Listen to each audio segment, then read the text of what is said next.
Jean-Stéphane Joly, vous pratiquez à vous seul la multidisciplinarité ou la bidisciplinarité, puisque vous êtes ingénieur agronome AgroParisTech. Vous avez fait une thèse en biologie à l'Institut Pasteur, donc vous êtes à la fois ingénieur, côté agricole, et puis biologie et biologie humaine. Et donc, votre propos, c'est aussi de dire que nous avons des nouvelles méthodes révolutionnaires, mais qui vont nous poser des questions éthiques. Et vous allez nous rappeler, parce que vous ne l'avez pas fait, mais il faut insister là-dessus, que toutes ces manipulations, et donc en particulier sur les plantes ou sur les animaux, ne produisent pas donc des OGM. On n'est pas, voilà. Donc ça va être un problème médiatique assez compliqué. Vous voyez déjà apparaître les termes de nouveaux OGM, alors que ce n'est pas des OGM. Enfin, l'acception habituelle de l'OGM, où on a infiltré, implanté un bout de génome venant d'une autre espèce. Non, là, c'est de l'auto-manipulation de notre propre génome. Donc, c'est à vous la parole. Merci. On aura, si vous parlez 10 minutes, on aura encore presque une demi-heure pour la discussion. Allez-y, Jean-Stéphane Joly. Bien, bonjour à tous et à toutes. Aujourd'hui, je ne vais pas vous parler en fait du métier que je fais en tant que chef d'équipe. Là, je travaille en fait sur des petits poissons qui sont tout à fait intéressants parce qu'ils ont la capacité de régénérer. On peut leur couper leur cœur, un morceau de cerveau, ça repousse. Et donc, c'est de la recherche fondamentale, 30 ans en amont de ce qu'on fera peut-être un jour. J'espère qu'il y aura un de vos petits-enfants à qui vous aurez, ou enfants, communiquer la passion de la biologie, qui viendra ici et qui dira tout a commencé dans les années 2010. Et voilà, la recherche fondamentale, c'est ça, ça paye 30 ans avant. Et quand on parle de tout ce qui est en train de se faire, ça se base sur de la recherche fondamentale en 80, mais aussi, comme l'a dit Philippe, sur la découverte de l'ADN 20 ans avant et 20 ans de recherche fondamentale en biologie moléculaire. J'ai peut-être passé ma diapo sans faire exprès, je suis désolé. Voilà, donc effectivement, je vais vous parler espérer de faire passer ma fascination, c'est vrai, pour les nouveaux outils que sont les TALEN ou les CRISPR, pour toutes les possibilités qu'elles donnent, mais surtout aussi les interrogations que ça peut poser sur les dérapages qu'on pourrait avoir avec ces technologies, et à quel point on doit entreprendre une démarche de discussion, de débat sur l'utilisation de ces méthodes, et en particulier une démarche éthique. Vous dire aussi qu'aujourd'hui, vous êtes dans la démarche éthique en venant ici, je le suis, et vous expliquer pourquoi. Finalement, vous avez des feelings, des intuitions sur tout ça, et vous allez vous renforcer votre connaissance des choses, faire changer votre feeling, faire changer ce que vous pensez qu'on doit faire avec ces choses-là. Donc c'est une démarche Passez pas trop vite, circulaire. Parce que qu'est-ce que c'est qui baisse et qu'est-ce que c'est qui monte? Donc là, c'est l'éclosion de la méthode CRISPR. Vous voyez, ça illustre bien cette courbe qu'on est au tout début, mais on est sur une montée exponentielle de l'utilisation de ces outils-là. C'est un des aspects de la révolution, c'est quantitatif. La révolution, on va avoir un déferlement de ces animaux et de ces végétaux OGM. Mon collègue l'a déjà dit, donc l'alphabet, c'est 4 lettres, 3 milliards de paires de bases, une très très grosse encyclopédie. La plupart des textes, on ne les comprend pas pour le moment, c'est un globi-boulga, mais sur 2% de ce texte, il y a ce qu'on appelle un gène. Et ce gène, en fait, va être transcrit en ce qu'on appelle un ARN messager. La différence entre l'ARN et l'ADN principal, c'est que l'ADN a 2 brins en hélice et l'ARN en a un seul. Et l'ARN va être reconnu par toute une machinerie extrêmement ancienne qui a des milliards d'années et qui va permettre de produire des protéines. Quand vous avez une erreur, comme l'a dit Philippe, dans une protéine, vous, dans certains cas, développez ce qu'on appelle une maladie génétique. Cette maladie génétique, on a parlé de Charcot, on a parlé d'autres, elle peut être extrêmement programmée, extrêmement grave. Vous n'échapperez pas à certains polymorphismes, certains changements dans l'ADN, mais vous pouvez aussi avoir un ensemble de petites différences qui vont vous prédisposer à des maladies dites communes. Donc évidemment, beaucoup d'intérêt pour faire, comme l'a dit mon collègue, reproduire chez les animaux, par exemple en recherche, les mutations qui sont les causes des maladies, de façon à comprendre ces maladies. C'est ces animaux-là qu'on entend toujours ce terme, les knock-out mice ou les souris knock-out. C'est des souris chez lesquelles on a modifié un gène, voilà, de façon à reproduire la maladie. Alors le knock-out, on casse le gène. On casse le gène. Comme ça, on comprend sa fonction. On dit s'il n'est plus là, c'est la panique. On fait ce qu'on appelle un knock-in, c'est-à-dire qu'on rentre une petite modification d'une paire de bases. C'est le A, on va mettre un T.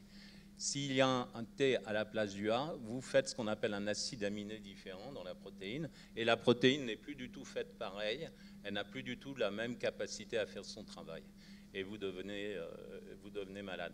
Et donc, ce petit changement d'une paire de bases, vous le remettez dans un animal, et ainsi vous comprenez l'importance de ce petit changement.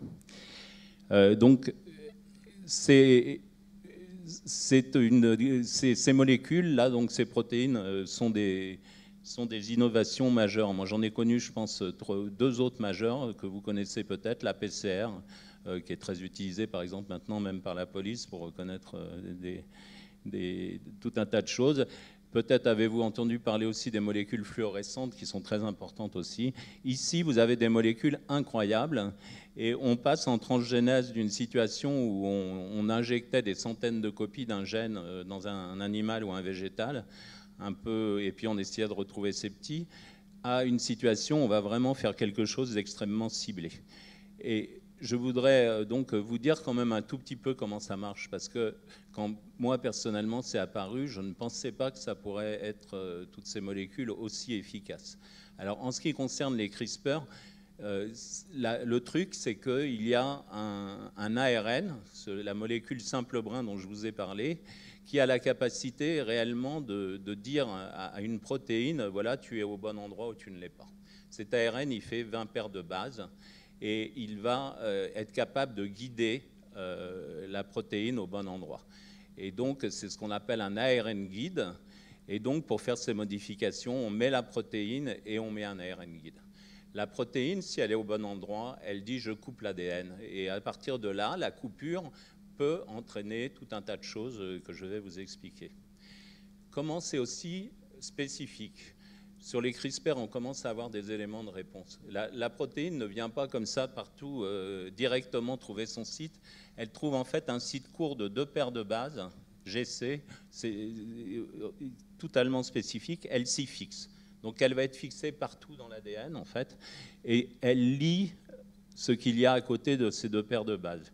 Et si jamais elle trouve des erreurs par rapport à la séquence qui est dans son ARN, elle se détache. Si jamais elle trouve la bonne séquence, elle coupe.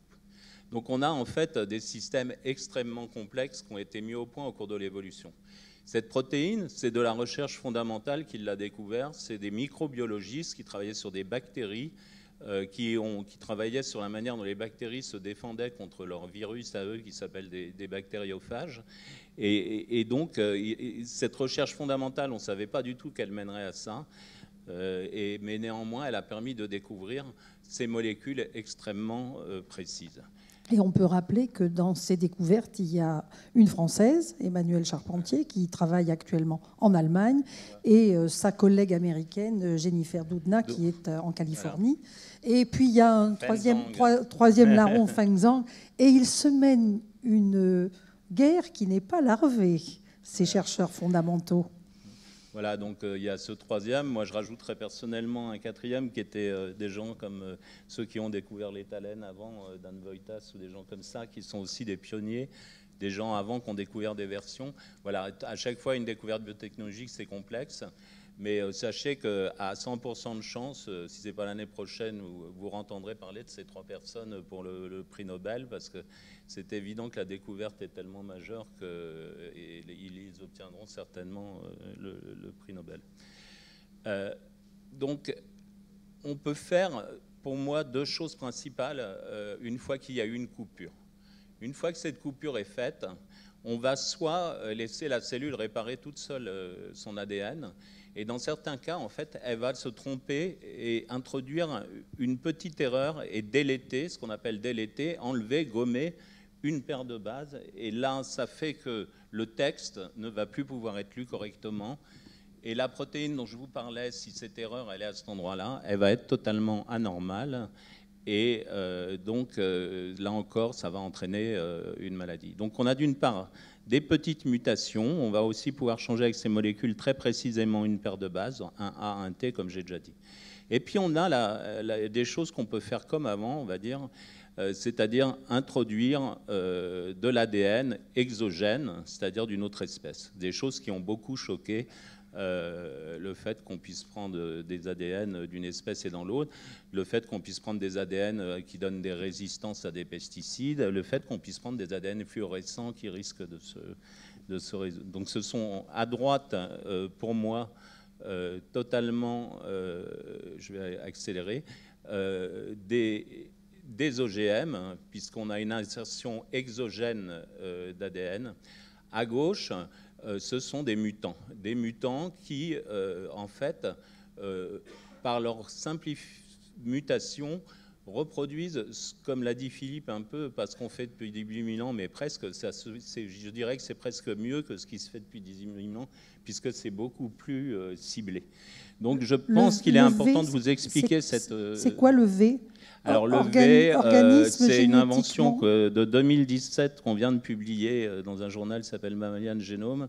C'est organisme génétiquement variant. Voilà. D'accord. Et le Parce que OGE, si on avait dit mutant, ça serait OGM aussi, donc on ne pouvait pas dire mutant. Mais pour retenir, il y a des variants d'un côté qui souvent sont des choses, je tiens à le dire, extrêmement prometteuses, par exemple, qui reproduisent des variations humaines. Et les variations étant cause de maladies. Puis de l'autre côté, on a des vrais OGM. Il faut le dire, l'édition du génome produit des vrais OGM qui sont dangereux, qui risquent de se répandre dans l'environnement. C'est ça que je vais vous expliquer. C'est ce que vous nous expliquez là, très important. Voilà. Et c'est justement ce que l'on va voir de plus en plus dans les médias. Hein. Il va falloir avoir les nouveaux mots, parce que ces mots-là, on sait bien à quel point ils peuvent focaliser ce que vous avez montré, François Berger, enfin, une totale hostilité. Il faut être très, très, très prudent avec ces mots.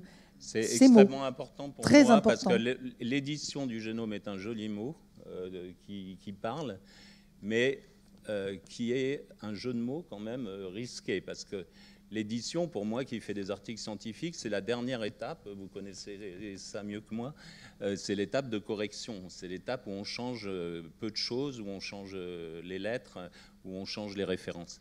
Ça n'est pas le moment où on rechange profondément le sens de l'article. Or, l'édition du génome peut aussi, dans certains cas, ici, dans biologie, changer profondément le sens du texte. Donc, effectivement, dans beaucoup de cas, l'édition du génome permet des corrections mineures, et donc c'est pour ça que ça mérite de s'appeler édition, mais il ne faut pas cacher que dans certains cas, c'est des OGM aussi. Donc, que voulez-vous dans cette salle que les gens comprennent si on n'invente pas des nouveaux mots plus précis pour essayer de distinguer un peu différentes catégories. Et je le dis clairement, en plus, nous devons sortir du mot OGM, qui est un mot qui est associé maintenant à un débat, là encore, qui date des années 80, et qui porte tout un tas de significations pour tout le monde, qui n'est pas parfois utile pour le débat sur les animaux édités. Donc, comme l'a dit Philippe, les animaux, les végétaux édités, tout un tas d'applications dans les labos, dans les champs, dans les étables, dans les assiettes, dans les hôpitaux, dans votre station-service,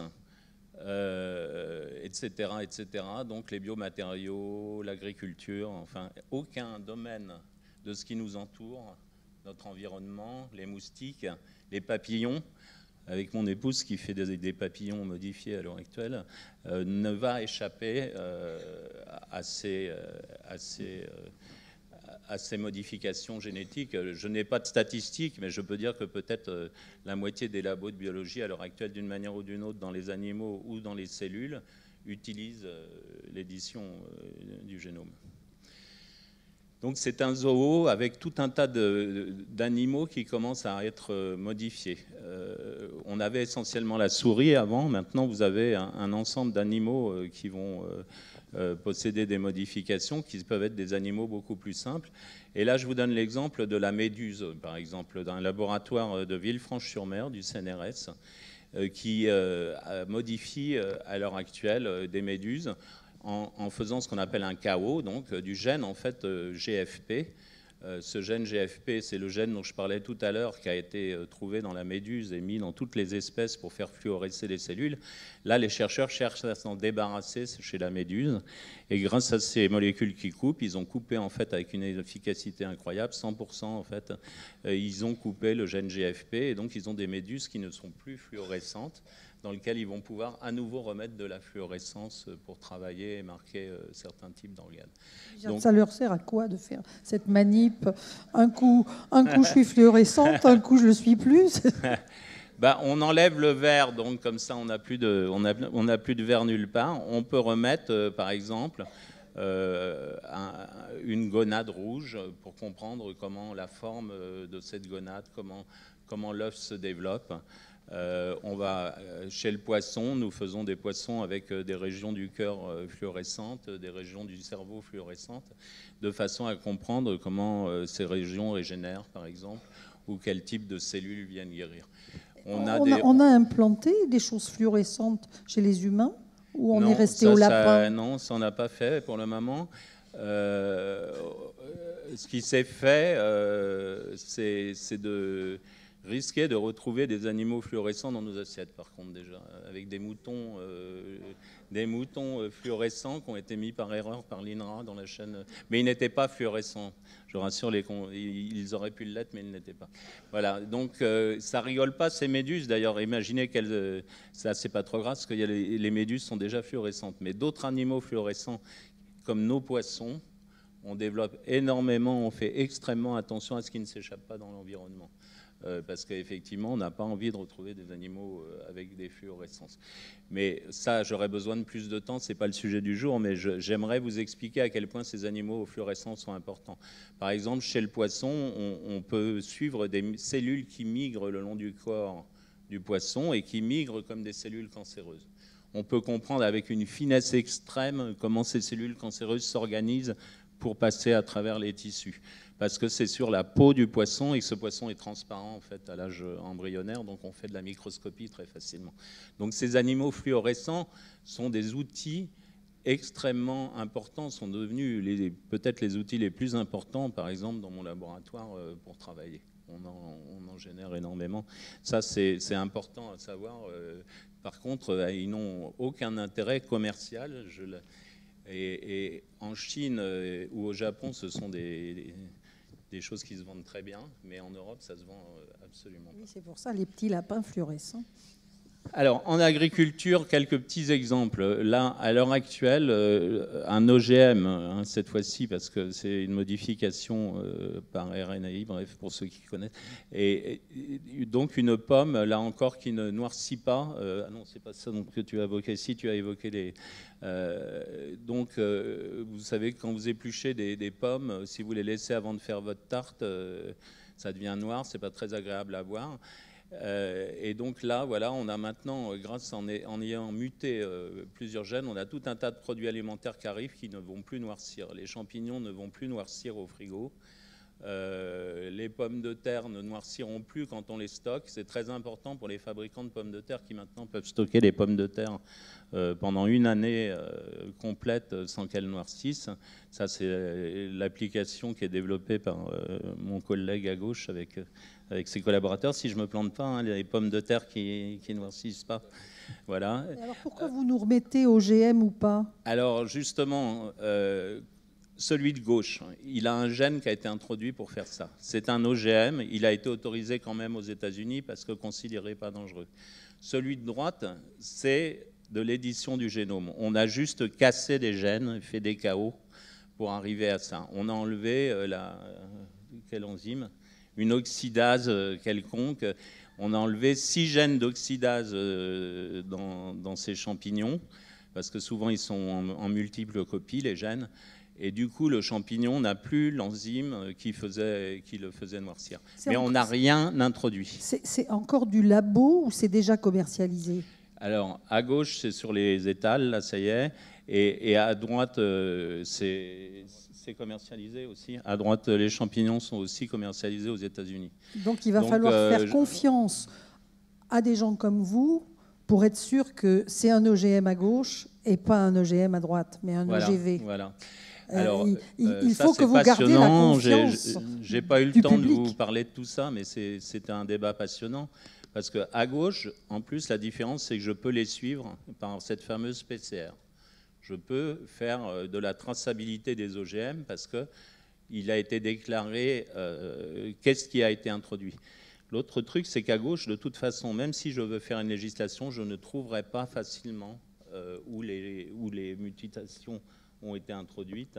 Et donc, ce sont les animaux ou les végétaux audités des produits qui vont être très difficiles à tracer, à breveter.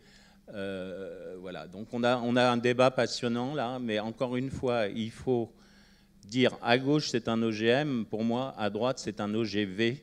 Et l'OGM à gauche ne doit pas avoir la même législation que l'OGV à droite. Ça va être facile pour nous pour expliquer ça dans les journaux. Alors, on peut faire des choses discutables avec tout ça. Ça, c'est clair et net. Des sociétés comme Selectis sont des applications respectueuses de l'environnement. Pas celle-là. Sur les plantes, des choses qui vont améliorer l'alimentation. Ils ont fait extrêmement attention au début de leur création. Je pense à ce que les applications soient intéressantes et intelligentes. On a des choses, par exemple, je vous en demande 2 exemples chez les animaux. Cet animal à gauche, il suffit de changer une lettre dans l'ADN pour arriver à faire ça. C'est ce qu'on appelle le caractère QLAR chez la vache, qui est dû à un gène qui s'appelle la myostatine. Et voilà, veut-on faire ça? On le fait par sélection naturelle depuis extrêmement longtemps. Dans les vaches que vous connaissez, le salon de l'agriculture, au salon de l'agriculture, possède cette mutation dans la myostatine. Qu'est-ce que dans ce cas-là on fait avec l'édition du génome? On peut la réintroduire plus facilement dans n'importe quelle vache et plus rapidement. On peut faire des vaches sans cornes aussi, qui sont selon les Américains, intéressantes parce qu'il y a des vaches qui se blessent et qui souffrent dans les treilleuses, et donc ils pensent que c'est intéressant. Il faut que vous sachiez, la technologie est associée à l'application qu'on en fait. Il y a 2 risques, il y a le risque de la technologie et le risque de ce qu'on en fait. Il y a un autre problème ici avec ces technologies. Ce sont des technologies qui sont en explosion à l'heure actuelle, qui sont les technologies pour lutter contre les moustiques. Vous imaginez bien le paludisme, la dengue, le Zika, tous les virus qui sont portés par ce moustique tigré. La fondation Bill Gates met des milliards de dollars pour éliminer ces moustiques. Et ceci, c'est par des cassettes de ces molécules qu'on va introduire dans les moustiques et on va faire qu'elles vont se répandre en fait dans le génome des moustiques pour tenter d'éliminer ces moustiques. On joue avec le feu, on répand des cassettes d'ADN qui vont se balader, éliminer des espèces. On sait que ça pose des problèmes majeurs de faire ça sur le plan écologique. Il faut, on force dans ce cas-là les lois de l'hérédité, je pourrais en reparler, mais il faut absolument reprendre un débat le plus rapidement possible sur l'utilisation de ces animaux. Pourquoi on dit gene drive ? Alors là, le drive, c'est parce que justement, c'est cette cassette, vous avez la molécule qui coupe, qui pourrait être une thalène, une CRISPR, qui est à l'intérieur de la cassette même. Et en fait, elle s'auto-propage elle-même. Elle coupe son site et elle va se mettre, on a parlé d'insertion là tout à l'heure, elle va se mettre à cet endroit-là. Et en fait, au lieu de se propager par reproduction à 50%, comme tous les gènes qui sont chez nous et qui se propage comme ça, elle va se propager à 100%. C'est-à-dire que toute la descendance va avoir les 2 copies avec la cassette du gène. Donc on a et le gene drive, c'est ça. Ce qui était très intéressant, c'est que ça avait été théorisé dans les années 60. Des gens avaient dit on pourrait faire ça déjà mais on n'avait pas les outils à l'époque pour le faire. Et là, on a maintenant la capacité de faire ces cassettes autopropagatrices. Mais vous comprenez que ça, on avait déjà peur avec les pesticides, les gènes qu'ils se répandent dans des plantes qu'on ne voulait pas. Avec ces cassettes-là, qui sont en plus des cassettes qui ont la capacité de contaminer les génomes, on a encore une sacrée interrogation en plus sur le danger de ces cassettes. Alors la cassette, c'est le morceau d'ADN. Mais on appelle cassette, c'est le jargon, c'est parce que c'est comme dans un appareil électronique, il y a plusieurs parties, il y a le promoteur, il y a le gène, il y a tout un tas de trucs là-dedans, donc c'est un peu compliqué. Et donc le nom, c'est élément, cassette, voilà. Donc c'est le morceau d'ADN qui va sauter et qui va être capable d'envahir les moustiques. Et j'ai oublié de le dire, il porte entre autres quelque chose qui va soit tuer le moustique, soit l'empêcher de sentir ses congénères, soit le rendre moins performant, et donc à terme l'éliminer de la population. Et donc on a des démarches à l'heure actuelle entreprises pour éliminer les moustiques. On a des démarches entreprises aux États-Unis sur l'île de Nantucket et de Martha's Vineyard, là au nord-est, pour éliminer la maladie de Lyme, qui est une maladie qui donne des désordres neuraux très graves, qui passent par les tiques et les gens les attrapent sur les chats ou les souris.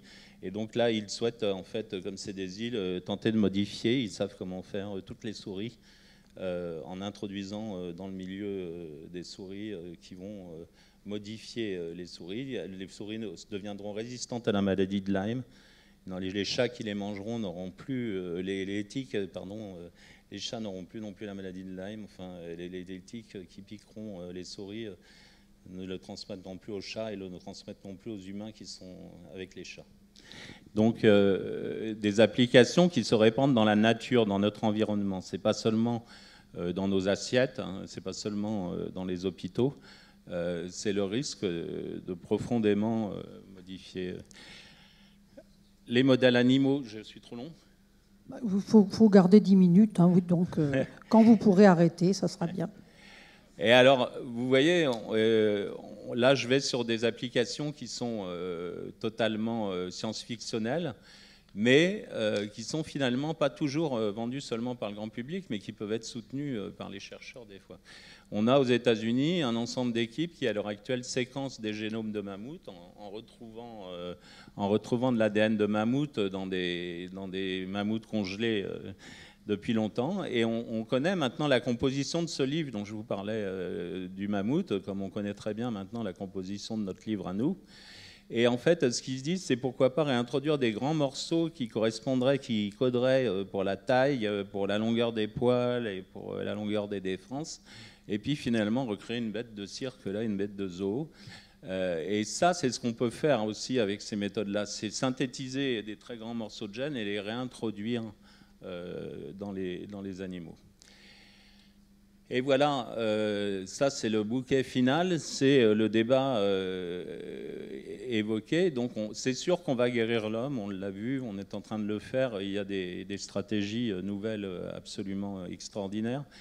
Mais du coup, certaines personnes poussent déjà, à l'heure actuelle, à se dire pourquoi pas aussi réparer carrément ce qu'on appelle notre lignée germinale. Donc,